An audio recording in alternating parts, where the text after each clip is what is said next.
Si vous êtes un fan de la licence vidéoludique et que vous en avez marre de la voir se faire violer par Paul W.S. Anderson au cinéma, il serait peut-être temps de tenter les films d'animation Resident Evil, car oui, aujourd'hui nous parlons de Resident Evil Vendetta en 180 secondes.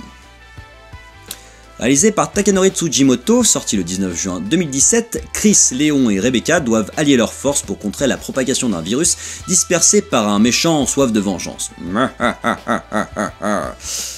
Donc c'est nul, hein, on va pas se mentir là-dessus, objectivement c'est nul, mais c'est déjà mieux que les films de Paul W.S. Anderson et pour ça, c'est déjà pas mal. Je trouve que le gros souci en fait de ce film là, c'est que ça prend la forme des jeux vidéo, on reprend les persos et tout ça, mais que ça utilise le fond des films, le too much des cascades, le côté John Woo-esque, et que c'est un petit peu dommage. Après ça reste plaisant en tant que film, mais seulement en tant que film, je trouve que le film n'a pas de valeur juste cinématographique si on nous propose un spectateur qui ne connaît pas la licence. J'ai un gros souci moi en fait avec la saga Resident Evil, je trouve qu'il y a un gros souci de continuité scénaristique depuis la fin de Resident Evil 5, qui semblait boucler une boucle avec la fin de Wesker qui était derrière à peu près tout ce qui s'est passé entre le 0 et le 5, et que depuis on a une escalade du spectaculaire qui n'a plus aucun sens, menace sur menace. Je vous rappelle quand même qu'il y a 4 jeux vidéo qui se concentrent sur une seule propagation, alors que là dans chaque jeu vidéo il y a 10 propagations, dans chaque spin-off il y en a 10 autres, et du coup on a quelque chose qui devient complètement pété, avec des persos qu'on ne reconnaît pas par rapport au début, et que bah, ça n'a plus aucun sens en fait, et que les spin-offs et le film du coup sont complètement extérieurs à la diégèse qui est développée dans le jeu vidéo, et que ça ne fait pas de continuité chronologique qui moi me pose souci, parce que les persos se croisent, on sait pas à quel moment du scénar de la saga ils se croisent, et que ça fonctionne pas quoi. Surtout que ce que je trouve dommage, c'est que sur ce genre de film, sur les spin-offs qui ont pu être fait comme Resident Evil Révélation,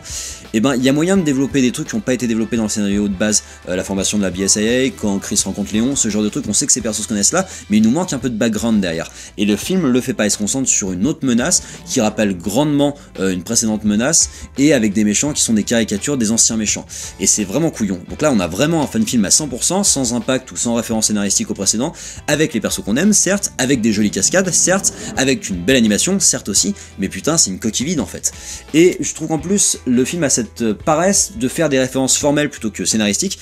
qui sont beaucoup trop grandes, c'est-à-dire qu'au début ils vont être dans un manoir qui n'a rien à voir avec le manoir de Resident Evil 1, mais c'est le même.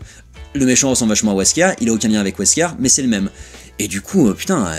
c'est quand même fou de pas avoir taffé le scénario et de faire que du formel en fait.